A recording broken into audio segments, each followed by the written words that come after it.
Aziza Shabani, unafanya nini hapa? Sasa unacheka nini? Kwa kama mnachekesha nsicheke. Nakuuliza tena unafanya nini? Mimi naandika. Hivi studio nimekuona mwanzo mwisho? Funua hapa jeu. Nilikuwa najikuna mwalimu. Waweza unisikii? Nimesema funua paja.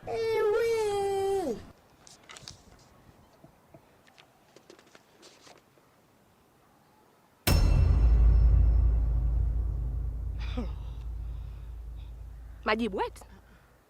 Yaani unakuja kufanya mtihani unakuja na majibu kwenye mapaja? Aziza. Aziza umeanza kunizoea, si ndio?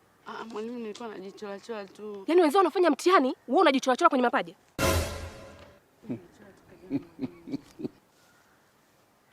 Kweli eti? Wewe kwani usitumie akili yako? Kwani usitumie akili yako unakaa unajichola ndo nini? Hebu nenda kaandike mitihani huko. Si kweli si mtu anaandika wapi? Aziza. Kwa mimi ninavyotoka huko na kuja kufundisha unaona mimi nachekesha, si ndio? Mimi nachekesha, si ndio? Nyanyuka, toka. Toka.